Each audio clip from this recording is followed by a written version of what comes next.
bienvenue sur une nouvelle vidéo, les recos. Je suis trop contente de refaire ce format, ça faisait longtemps que je n'en avais pas fait. Pour récapituler, j'ai un invité qui va m'emmener dans les lieux qui l'inspirent à Paris. On va parler d'une recommandation culturelle qu'il souhaite faire et on va faire une activité nocturne ensemble.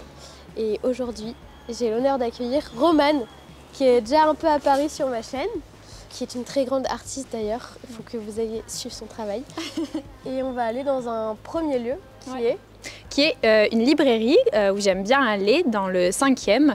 Et je vais faire une recommandation des derniers livres que j'ai pu lire et aimer. Trop chouette.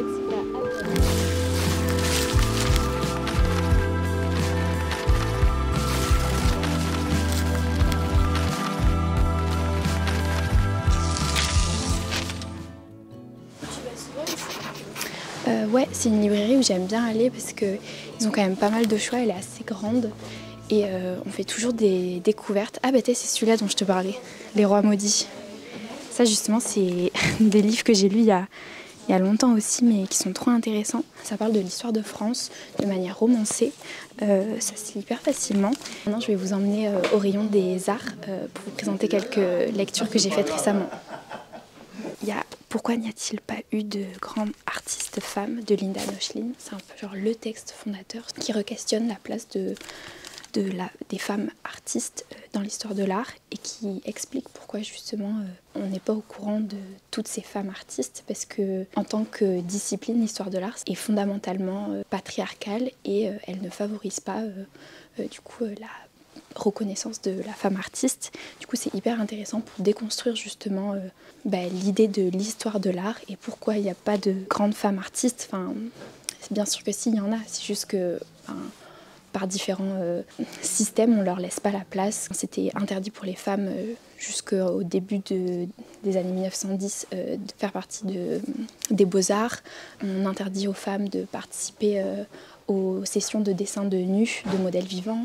Donc c'est tous ces biais-là qui font que c'était compliqué pour une femme de devenir artiste. Et du coup, ce livre, il est hyper cool pour comme une introduction. C'est un livre qui est assez court. Et après, il y a ce livre aussi, qui est paru une dizaine d'années après et qui développe encore plus la théorie de Linda Noechlin, mais qui met en place des propos encore plus radicaux et émancipateurs. Parce que Linda Noechlin, elle dit un petit peu que quand les femmes gagnent des droits, droit de vote, droit de disposer de leur argent, etc., c'est déjà une victoire. Mais Parker et Pollock, elles disent que non, c'est pas encore suffisant et c'est pas encore assez pour faire en sorte que les femmes deviennent artistes. Du coup, ce livre, il est hyper intéressant aussi. Et donc, on peut aller en bas pour voir d'autres sections. Je pense pas que ce soit là.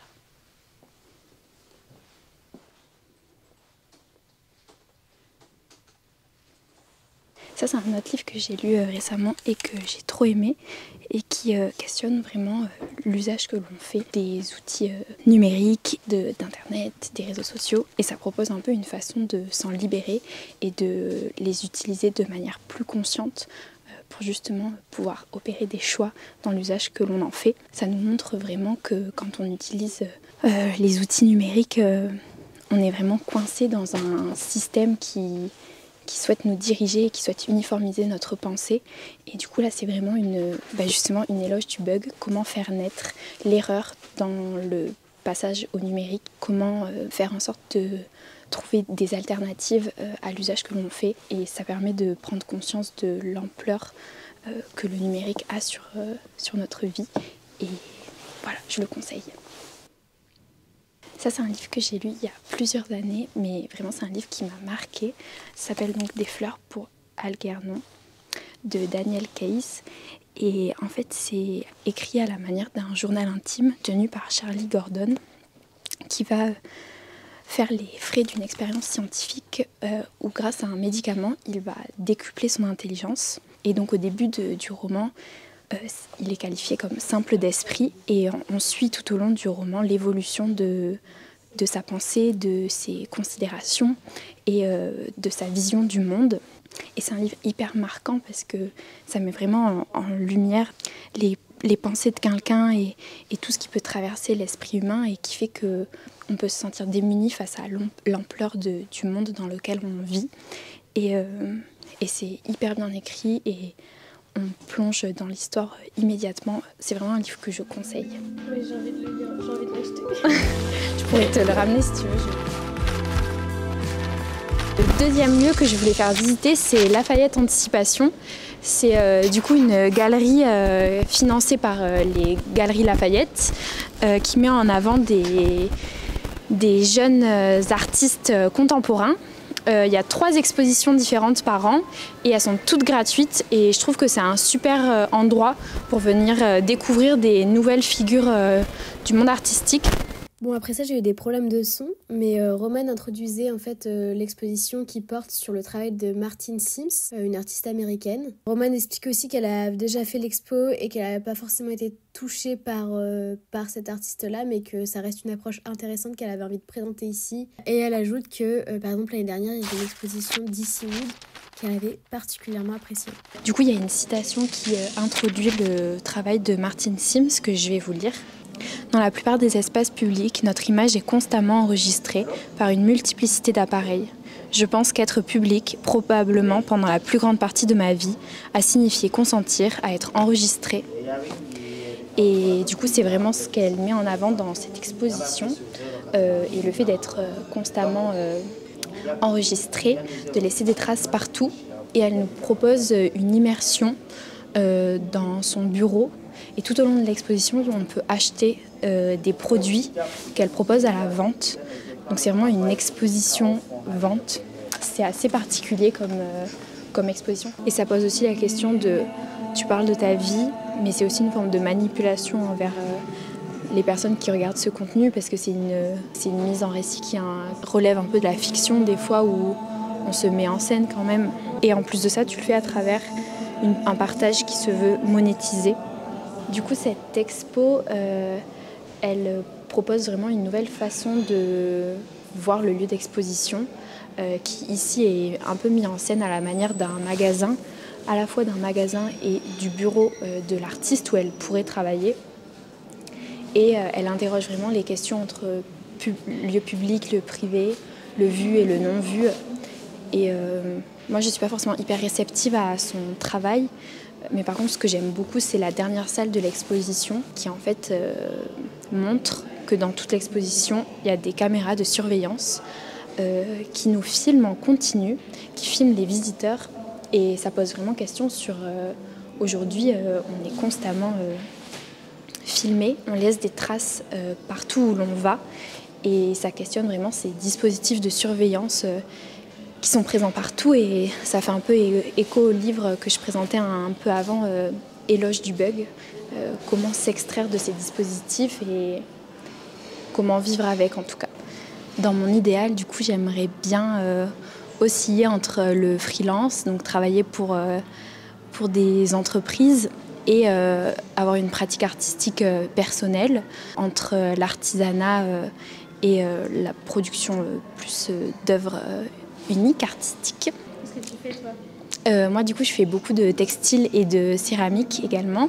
Je suis fraîchement diplômée des arts déco. J'aimerais beaucoup travailler pour des marques par exemple de papier peint ou des boîtes d'architecture d'intérieur pour travailler tout ce qui est textile. Et moi sinon en tant qu'artiste je travaille beaucoup autour de la question de l'enchantement, de l'émerveillement, de la figure animale, de nos liens à l'enfance. C'est des thèmes qui sont très présents dans mon travail personnel.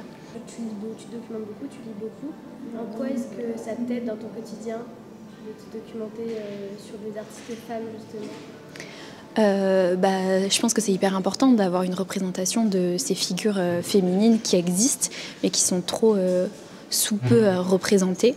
Et ouais, je trouve ça hyper inspirant de découvrir toutes ces figures féminines. Et d'un autre côté, ça donne aussi un peu la rage de se dire qu'elles sont encore trop peu représentées.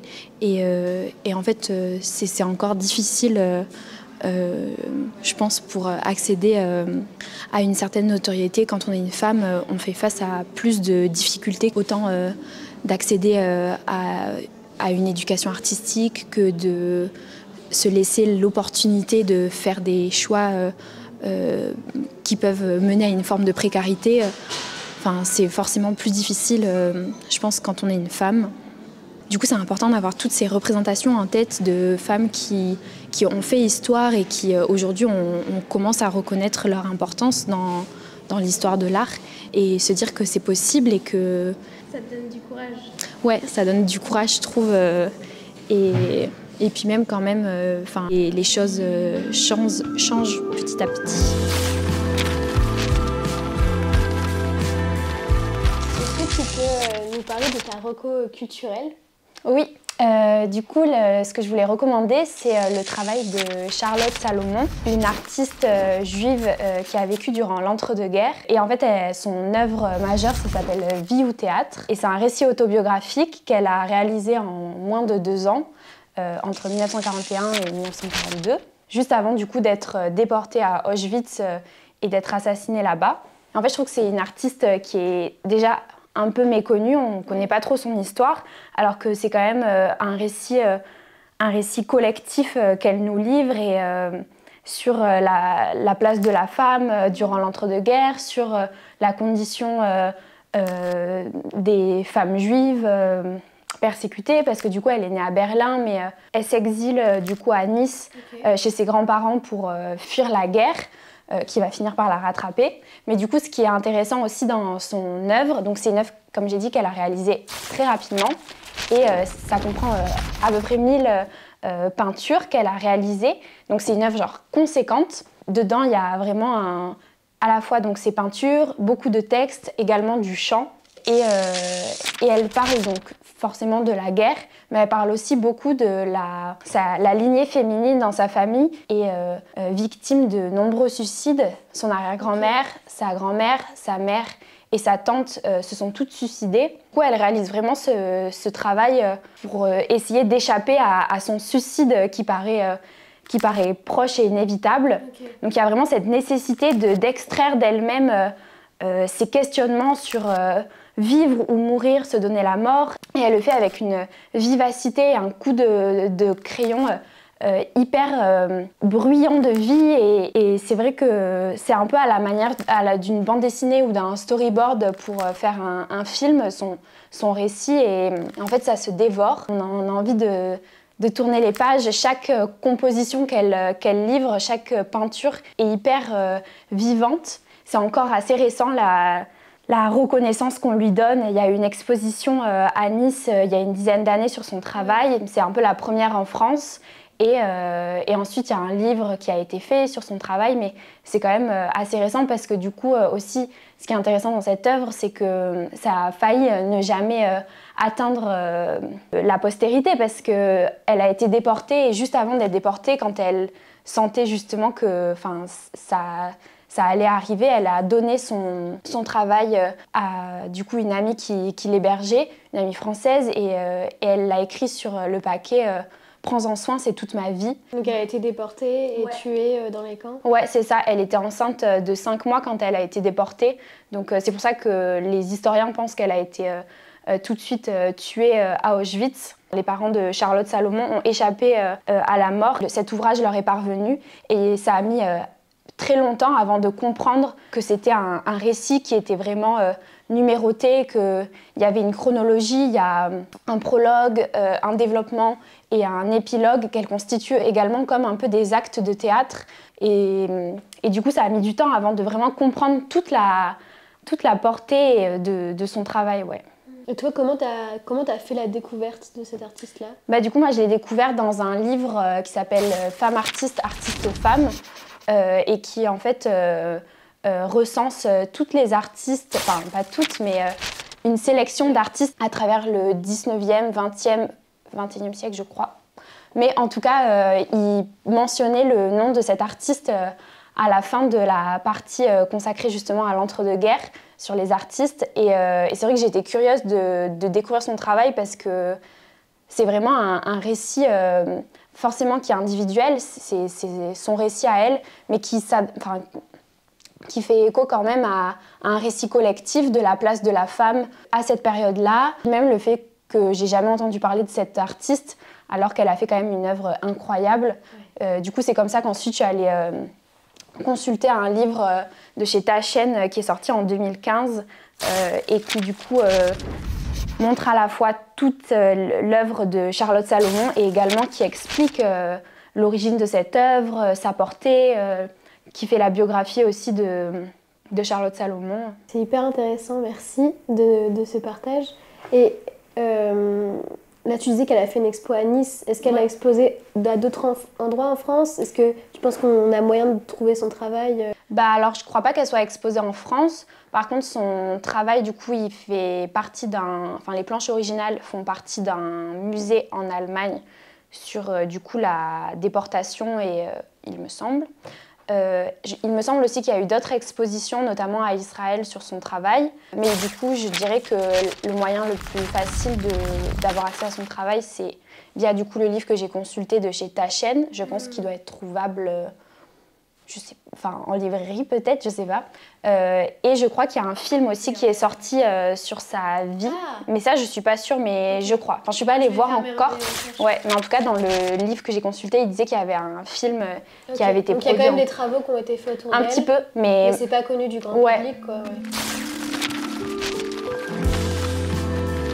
Je propose de découvrir le magasin Sennelier. C'est un magasin où on peut trouver du coup différentes choses pour dessiner, peindre. Habituellement, je vais plutôt dans des magasins comme Rouge et Play ou les Beaux-Arts, le magasin des Beaux-Arts, mais c'est vrai que c'est un magasin qui est hyper beau, il est historique, il y en a différents à Paris.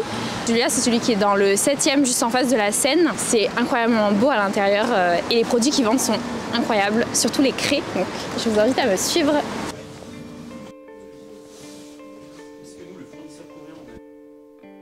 Il y a des choses qu'on ne trouve pas ailleurs, notamment les très grosses craies, les très grosses pastels sèches. On ne les trouve pas dans les autres magasins, elles sont vendues que dans ces magasins.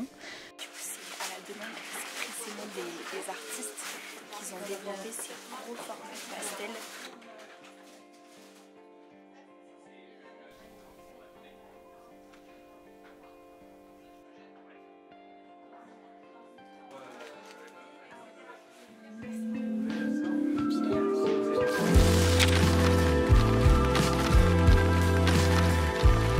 Du coup, pour la dernière activité, l'activité nocturne, j'ai décidé de vous emmener à la Filmothèque du quartier latin. J'y suis jamais allée, mais je voulais y aller depuis longtemps parce que du coup, dans le 5e arrondissement, il y a pas mal de petits cinémas indépendants.